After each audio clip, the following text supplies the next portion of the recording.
সুলতান নাকি হিন্দু ধর্মের ব্রাহ্মণদেরকে হত্যা করেছিল, তার জন্য টিপু সুলতান দেশদ্রোহী ছিল নাকি। তো এই ব্রাহ্মণরা ছিল দলিত শ্রেণীর মহিলাদের স্তনের উপরে কর ধার্য করেছিল, অর্থাৎ ট্যাক্স ধার্য করেছিল, যার যত বড় স্তন তার তত বেশি কর বা ট্যাক্স দিতে হবে। তো এখানে টিপু সুলতানের উচিত ছিল এই ট্যাক্সের পরিমাণ বৃদ্ধি করা, কারণ সে যদি এই ট্যাক্সের পরিমাণ বৃদ্ধি করতো, ব্রাহ্মণদের না হত্যা করে, ন্যায় বিচার না করে, তাহলে আজ হয়তো সে মহান শাসক হয়ে থাকতো ভারতীয় সনাতনীদের সামনে। কারণ সে ভালোটা করেছে বলে আজ নাকি সে ব্রাহ্মণদের হত্যা করেছে। আচ্ছা, এই দলিত শ্রেণীর মহিলাদেরকে না পোশাক পরতে গেলেও ট্যাক্স দিতে হতো, নিজেদের স্তন বা লজ্জাস্থান ঢাকতে গেলেও ট্যাক্স দিতে হতো। ভাবা যায় এমন একটা দেশে আমরা তখন থাকতাম। আর এটার বিরুদ্ধে টিপু সুলতান প্রতিবাদ করেছিল, ব্রাহ্মণদের হত্যা করেছিল, তার জন্য আর কি টিপু সুলতান দেশদ্রোহী। টিপু সুলতান ব্রাহ্মণরা নাকি মেয়েদের লজ্জা বস্ত্র, মানে মেয়েদের লজ্জা মানে বুঝতে পারছো ঢাকার জন্য নাকি ট্যাক্স ধার্য করা হয়েছিল। আদৌ সত্যি কি মিথ্যা এখন এরাই জানে, এটা মন করা কথা নাকি এটা বিজ্ঞান দিয়ে কথা বললো। চলো এবার দেখা যাক যে বাংলার মানুষ কমেন্টে কি লিখছে। ভিডিও কিন্তু এখন ভাইরাল হয়েছে, তবে দেখাবো এরপরও আরেকজন বলেছে তারটাও দেখাবো ভাই। চলো এর দিদি কি বলেছে সেটাও দেখাবো তোমাদেরকে, দেখি কি লিখছে এখানে। দেখো, আর যারা মুসলিমদের জিজিরা কর বসেছিল তারা ছিল কারা? মুসলিমদের 72 হুর। এরপরে দেখো কি লিখছে, সনাতনী এখন ওই রকম আছে, উঁচু নিচু জাত বলে মারামারি। এখানে কি লিখছে দেখো, সোর্স মাদ্রাসা। এই ট্যাক্স বসানো মিথ্যা, ইতিহাসের কোনো প্রমাণ নেই দিদি। এইটা ম্যাগাজিন, আচ্ছা ম্যাগাজিন কাল্পনিকভাবে এই লেখক পাবলিক করে তারপর সেটা ভাইরাল হয়ে যায়। যখন তাকে সোর্স চাওয়া হয়েছিল সে বলেছিল এর কোনো সোর্স নেই। তার কল্পনাপ্রসূত রিল দেখে ইতিহাস না শিখে সেই সময়ের ইতিহাসদের পড়ুন, জানতে পারবেন এইসব কিছুই ছিল না। এখানে কি লিখছে দেখো, ভেবে দেখো মহান ভারতে এই ধরনের আজব নির্যাতন কখন আছে। এখানে বলছে তুই সঠিক বলেছো বাবা। এখানে একজন লিখছে দেখো, ভুল হচ্ছে দিদি, এখানে বলছে ভুল হচ্ছে দিদি, ইতিহাস পড়ুন জানুন। দেখো ইতিহাস পড়া কোনো দরকার নেই, বর্তমানে এইরকম সোশ্যাল মিডিয়া বেড়ে গেছে, এখানে ইতিহাস পড়ার কোনো দরকার নেই। একটা রিল বের করে দেবো, কালকে আমি লিখবো যে আমি পায়খানা করতে গেছিলাম, পায়খানা থেকে আমার গু বেরোয়নি, ওখান থেকে আমার কিছু হাগুর জায়গায় কিছু সোনার দলা বেরিয়েছিল, ওটা আমি রিল করে ছেড়ে দেবো। তারপর দিন সবাই প্রচার করবে যে আমি পায়খানা করেছি, ওটা গুর জায়গায় মানে সোনা বেরিয়েছে। বুঝতে পেরেছো ব্যাপারটা? এরপরে দেখাই, এরপরে যে আরেকজনকে দেখাবো বলছিলাম না, যেটা এর থেকে দিদি এর বোন, 2 বোন, এরা কিন্তু 2 বোন ভাই, এদের দেখাবো 2 বোনকে আমি। জাগো হিন্দু অন্ধভক্ত মানুষগুলোকে ইতিহাস পড়াও। নিম্নবর্ণের মহিলাদের স্তন ঢাকার জন্য ট্যাক্স কোনো মুসলমান বা মুঘল সম্রাটরা চাপিয়ে দেয়নি, পেশায় ব্রাহ্মণ ও জমিদাররাই চাপিয়েছিল। এটাই হলো ইতিহাস, এটাই হলো বাস্তব। হিন্দু জাগো, আমি হিন্দু জাগো বলি, হিন্দু জাগে না কেন? আমার মনে হয় যে হিন্দু মহিলারা, হিন্দু পুরুষরা জাগার দরকার, যে এইরকম কিছু জেহাদি হিন্দু মহিলা যারা শুধুমাত্র হিন্দু ধর্মকে কলঙ্কিত করে বিভিন্ন জায়গায়। হিন্দু জাগো, হিন্দু জাগো, এইরকম জেহাদি মহিলাদের শায়েস্তা করার জন্য হিন্দু মহিলাদের আগিয়ে আসা দরকার, এইরকম কিছু নোংরা জেহাদি মহিলাদের শায়েস্তা করার জন্য। আচ্ছা বলো তো, বাংলাদেশে একটা রিসেন্টলি একটা ঘটনা হয়েছে না বাংলাদেশে একটা ঘটনা, তো সেই ঘটনা নিয়ে এইরকম জেহাদি মালগুলো কিন্তু খুব একটা ভিডিও বানায়নি, একটা দুটো ভিডিও বানিয়ে কোনো রকম মানে উষ্ণতা ভাবে উষ্ণ বানিয়ে নিয়েছে। আর একটা নীতিশ কুমারের একটা ঘটনা হয়েছে, সেটা দেখবে তোমরা, কোথায়, বিহারে হয়েছে না? সেই ঘটনায় প্রায় এই মহিলা, সেই এই ভদ্র বলবো না অভদ্র বলবো না, আমি বলি এই মোল্লা মহিলা, সেই ঘটনায় প্রায় 7-8টা 10টা ভিডিও বানিয়ে ফেলেছে। হ্যাঁ, বোরখা কেন খুললো, হিজাব কেন হবে, এই হবে সেই হবে। এই জেহাদি মহিলা, এই মোল্লা মহিলার তোমরা প্রোফাইলে যাবে, এই মোল্লা মহিলার প্রোফাইলে গিয়ে দেখবে ও শুধু নিজেকে হিন্দু বলে দাবি করে, আমি হিন্দু, মানে এরকম নিজেকে হিন্দু বলে দাবি করে। আর ও বলে, ও ভাবে হলো নিজে একজন কট্টরপন্থী, ও একজন মানে শিক্ষিত হিন্দু, আর সবাই হলো অন্ধভক্ত, ও সবাইকে অন্ধভক্ত বলে দাবি করে। এই মহিলার মুখটা দেখলেই আমার মানে ভিতর থেকে না বেরিয়ে আসে, ভাবি কি ভিডিও বানাবো না ভাবি ওই না, এর ভিডিওটা আমি বানাবো না। একে দেখলেই আমার জানি কেমন একটু ভিতর থেকে মানে গাটা গোলায় আমার, জানি না কেন এরকম হয়, বাট আমি ভাবি কি এর ভিডিও আমি বানাবো না। তারপরে বানাতে বাধ্য হই, কেন বলো তো, মাঝে মাঝে বানাতে বাধ্য হই। ওই যে সোশ্যাল মিডিয়া থাকলে এই যে চুলকা এসে আমাদের হিন্দু ধর্মকে নিয়ে, তাহলে তো আমাকে একটু চুলকাতে হবে ভাই, এসে চুলকাবে। এর প্রোফাইলে তোমরা যাবে, ফেসবুকে একে তোমরা পেয়ে যাবে, ফেসবুক বাজারে একে তোমরা পেয়ে যাবে। তো ওই প্রোফাইলে গিয়ে দেখবে, এর প্রোফাইলে শুধুমাত্র হিন্দুরা কোথায় কোথায় দোষ করেছে, হিন্দুরা কোথায় কোথায় কি করেছে, ওগুলোকে খুঁচে নিয়ে আসবে। জাগো হিন্দু, দেখো অমুক জায়গায় আসামে একজন হিন্দু ধরা পড়েছে চুরি করতে গিয়ে, জাগো হিন্দু, দেখো কাশ্মীরে একজন চোর ধরা পড়েছে, তিনি হিন্দু ছিল, জাগো হিন্দু, দেখো পাকিস্তানে একজন রেপিস্ট ধরা পড়েছিল, তিনি হিন্দু ছিল। এই হলো তার প্রোফাইল। কিন্তু সে এই যে জেহাদি টেররিস্ট, ভরা ডাক্তার বা জেহাদি এত জেহাদি দেখা যায়, এত টেররিস্ট দেখা যায় এই সেই নিয়ে ইনি কোনো কথা বলে, যদিও বলে একটু উষ্ণ, একটু ছোঁয়া দেবে, জাস্ট ছোঁয়াতে বেরিয়ে যাবে, এটাই কাজ। আর যদি সেইটা যদি কোনো একদিন, মনে করো একটা এক্সাম্পল বুঝাই, মনে করো আমাদের কলকাতায় একটা বোম ব্লাস্ট হয়েছে, ঠিক আছে, মনে করো একটা এক্সাম্পল আমি বুঝাচ্ছি, মনে করো আমাদের কলকাতায় একটা বোম ব্লাস্ট হয়েছে, সেই বোম ব্লাস্টটা মনে করো করেছে রাজু দাস, এক্সাম্পল আমি বুঝাচ্ছি।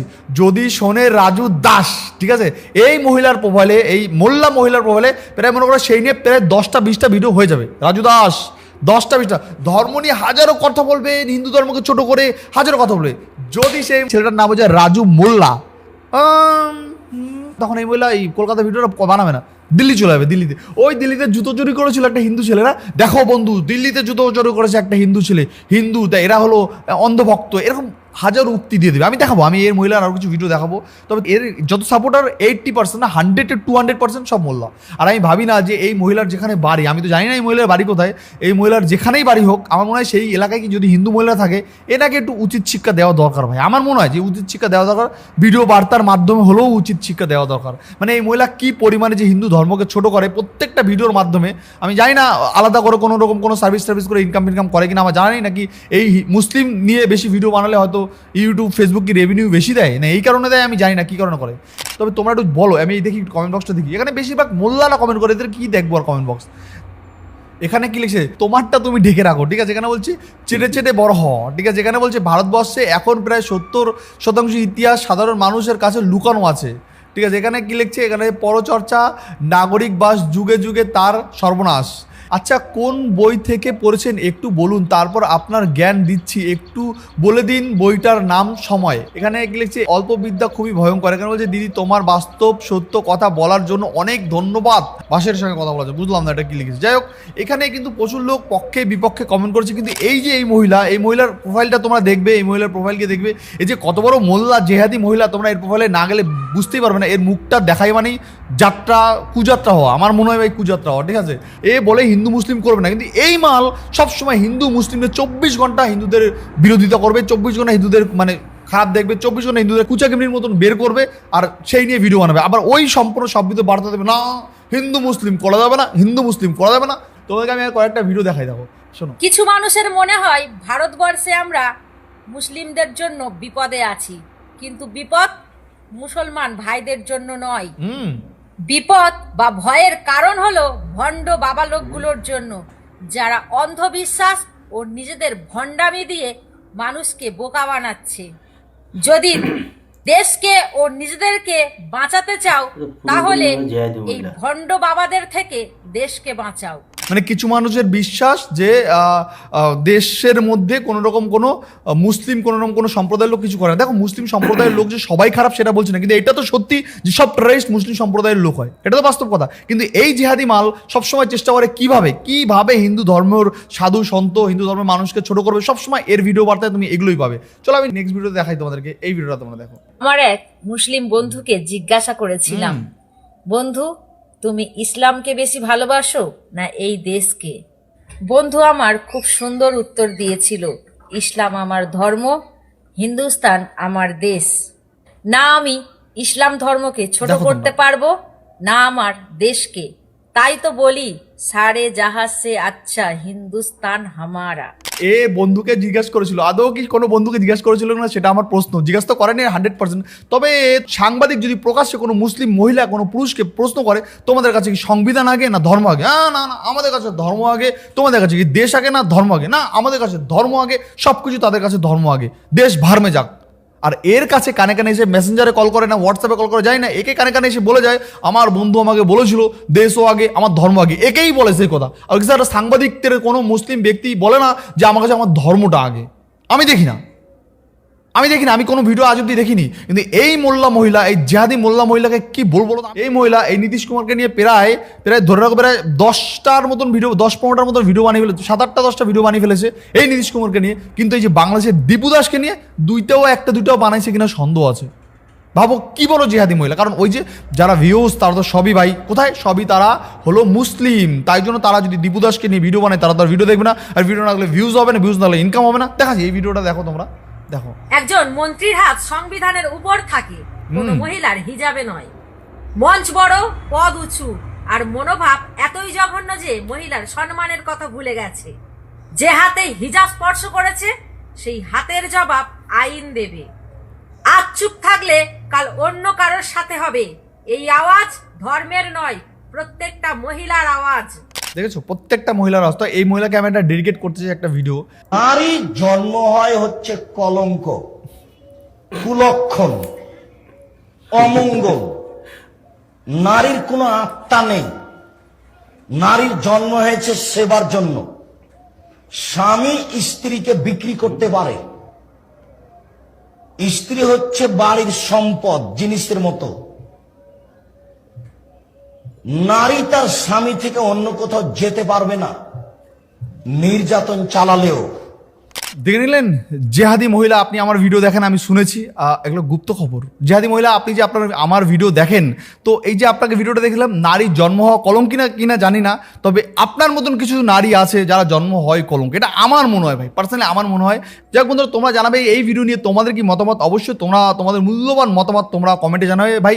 আমার লাস্ট একটা কথা, আমাদের হিন্দু ধর্ম, সনাতন ধর্মকে নিয়ে সে মহিলা হোক আর পুরুষ হোক, যদি কেউ কোনো সবসময় আঙুল তোলার চেষ্টা করে, আমরা কিন্তু ভিডিও বার্তায় তার আঙুলটা নামিয়ে দেওয়ার চেষ্টা করবো আর নামিয়ে দেবো। আমরা কিন্তু চুপচাপ থাকবো না। আর মহিলার বিষয়ে আমি আরো ভিডিও বানাবো, তোমাদেরকে আরো কিছু কিছু জিনিস দেখাবো এবং বুঝাবো, তাহলে বুঝতে পারবো যে এই মহিলা কত পরিমাণে জেহাদি। একদম শুধু এর রক্তে জেহাদি আছে, রক্তে মোল্লা আছে। শুধুমাত্র সিঁদুরটা পরে রাখে একটাই কারণ, আমি প্রত্যেকটা ভিডিওতে আগেও বলেছি যে সিঁদুরটা পরার কারণ হলো এই সিঁদুরটা দেখে লোকে ভাববে কিউরিয়াসিটি, মাইন্ড কিউরিয়াসিটি, যে হিন্দু হয়ে মুসলিম ধর্মে এত ভালো ভালো কথা বলছে, হিন্দু হয়ে হিন্দুদের এত নোংরা নোংরা কথা বলছে, হিন্দু হয়ে হিন্দুদের একটা বাজে বাজে কথা বলছে। না, মুসলিম ভাইয়েরাও দেখবে, হিন্দু ভাইরা ভাববে আমাদের হিন্দু মহিলারা, এই মহিলা এই কথা বলতে পারো, তারাও দেখবে। এই যে এটা মাইন্ড কিউরিয়াসিটি, এটা একটা মাইন্ড গেম, আর কিছু না। আর তুই যখন মুসলিম ধর্ম কলঙ্ক, ভিডিওটা দেখালাম তো, শোনালাম তো, নারী জন্ম হয় কলঙ্ক, কারা বলছে এটা? আমরা বলছি না, না ভাই, আমরা বলছি না। তোমাদের যখন এতই ভালো লাগে, তুমি সেই মুসলিম ধর্মে কনভার্ট হচ্ছে না কেন?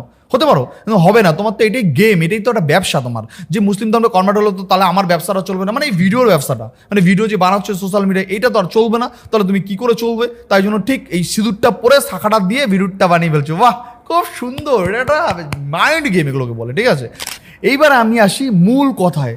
ওই যে প্রথমে যে ভিডিওটা দুটো তোমরা দেখলে না, দুইজন নারী বললো নারীদের লজ্জাস্থান ঢাকতে ট্যাক্স ব্যবহার করেছিল, সেটা বন্ধ করেছে কে? নিশ্চয়ই তোমরা দেখেছো কাদের কথা বলছে, কার কথা বলছে, বন্ধ করেছে। এবার আমি তোমাকে দেখাই গুগল কি বলছে। গুগল তো আর মিথ্যা বলবে না, গুগল তার যেখান থেকে সেখান থেকে নিয়ে আমাকে বলবে না, আমি তো আবার গুগলকে সাজিয়ে রাখিনি। গুগল কি বলছে এখানে দেখো, বলছে হিন্দু মহিলাদের লজ্জাস্থান ঢাকতে গেলে ট্যাক্স, এটা বন্ধ করেছিল কে? আমি এটা প্রশ্ন করেছি যে নারীদের লজ্জাস্থান ঢাকতে গেলে যে ট্যাক্স লাগে, এই ট্যাক্সটা বন্ধ করেছিল কে?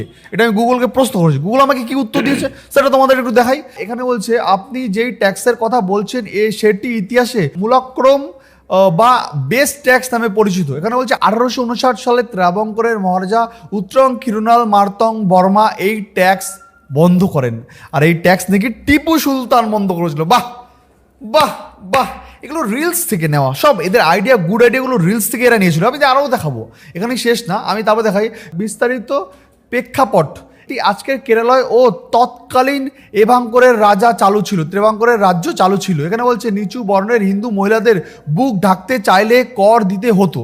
মানে হিন্দু বর্ণের মহিলাদের বুক ঢাকতে গেলে সেটা কর দিতে হতো, অনেক আগে, সেটা 1859 সালে, নিশ্চয়ই তোমরা দেখলে। এখানে কি যে এই অমানবিক প্রথার বিরুদ্ধে চান্নার বিদ্রোহ সহ বহু আন্দোলন হয়। এবার এখানে বলছে সামাজিক প্রতিবাদ ও খ্রিস্টান ও মিশনারিদের চাপ ও ব্রিটিশ প্রশাসনের হস্তক্ষেপের ফলে 1859 সালে আনুষ্ঠানিকভাবে মূলক্রম বাতিল করা হয়। কেন বলছে তাই ইতিহাস অনুযায়ী এই লজ্জাস্থান কার প্রথা উক্রম ক্ষীরুনাল মার্কন বর্মার আমলেই বন্ধ হয়, এটাই মনে লিখেছে। আর এই দুই মহিলা, এই দুই জ্ঞানী গুণী এবং ইতিহাস জানা, আমার মনে হয় এরা দুজন হলো একজন টিপু সুলতানের ঘরের লোকে ছিল, একজন টিপু সুলতানের মেয়ে, আর একজন টিপু সুলতানের কি ছিল সেটা তোমরা কমেন্টে লিখো, আমি বলবো না। একজন তো টিপু সুলতানের মেয়ে ছিল, নাহলে ও জানলো কি করে? টিপু সুলতান নিশ্চয়ই ওর কানে কানে বলেছিল যে আমি এইগুলো করেছি, আমি এই কাজগুলো করেছি, তাই জন্য আমি তোকে বলে গেলাম মা, তুই এই বিষয়টা সারা বিশ্বের কাছে জানাবি। আমি নারীদের লজ্জাস্থান ঢাকার জন্য আমি বন্ধ করেছি, সেই জিনিসটা আমি বন্ধ করেছি। দেখেছো, এই দুইজন মহিলা, এটা একজন নতুন মার্কেটে এসছে, মানে ফেসবুক মার্কেটে, আরেকজন তো পুরনোই ছিল, নিশ্চয়ই তোমরা এই বিষয়ে খুব ভালো করে জানো।